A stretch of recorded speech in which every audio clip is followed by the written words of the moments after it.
device called a radial steam turbine, or HERO's engine. I'm going to be trying some different stuff with a steam engine that you might not have seen before. For example, what happens when you put liquid nitrogen in a steam engine? Will it still function properly, and how fast can you get it moving? So the HERO's engine is a really cool steam engine that I like a lot because its mechanism is so simple. You can just see it working and not have to worry about what's going on inside. So this is just a bulb that has some tips on it that are all pointed in one specific direction. And what you do is you just put water in the bulb and then put this cap on. And then once you put the cap on and put a heat source below it, and it'll start heating it until the water inside becomes water vapor. And at that point, it will expand really quickly, and it will shoot out of these little nozzles here at a high speed. And because they're all pointing in the same direction, it's going to start spinning like this. And what's cool about this is there's kind of no limit to the speed at which it can get going. As long as there's not a lot of friction, it'll just keep going faster and faster and faster as long as there's water shooting out the ends there. And the reason it can do that is because the speed at which the steam shoots out of it is only relative to the nozzle. And so even if it's rotating extremely fast, the speed shooting out of the nozzle will still be the same relative to the nozzle. Let's try it out in its regular mechanism and see if we can get it to work actually.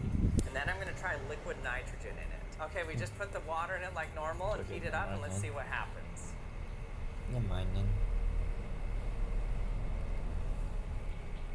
Whoa, there it goes.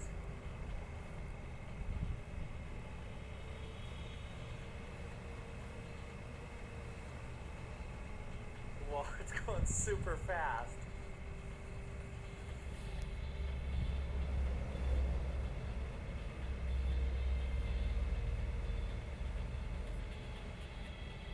You can tell how fast it's actually spinning here when I drop something in slow motion next to it.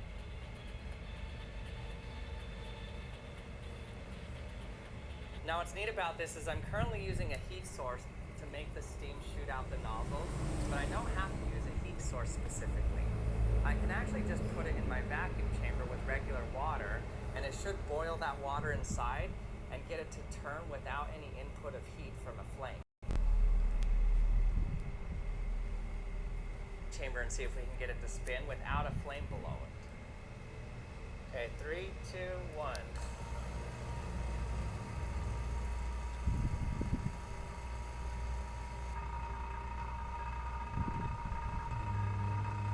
It's a lot of freaking. Sounds like a visual one then, but There it kind of goes. course not. But it just sounds like a visual one. Just. Steam engine moving Wow. without a heat source. It still works in the vacuum chamber. Now granted, it's not spinning as fast as it was when I had the flame under it. That's because the boiling is actually taking away heat from the bulb itself, and so it's actually cooling down, and it's eventually going to get slower and slower and slower and not boil as quickly. And eventually the water would just freeze inside of it. Okay, now we're going to let the air back in, see what happens.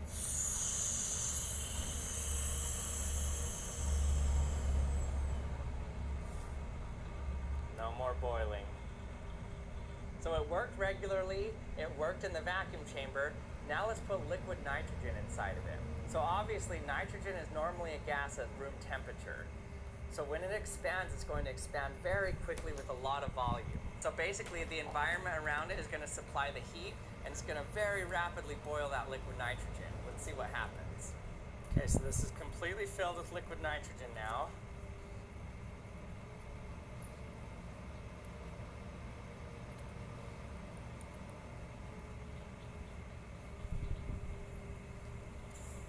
Whoa.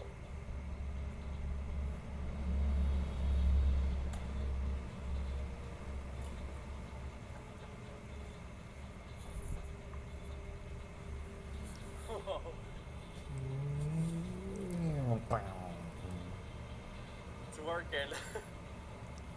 Shake. Holy cow. This is so fast. Oh crap, I can't stop it. move too fast. It just That detached. was awesome. Just Another detached thing that's really neat about too this engine fast. here is it actually has some practical uses. As I showed here, you don't have to use steam to make it turn. If you can just blow air or any gas through it, it's going to start spinning extremely fast. So they actually use the same mechanism on the tip of some rotor blades on helicopters, and it helps those rotor blades spin extremely fast. And what's cool about it is it doesn't apply torque to the helicopter.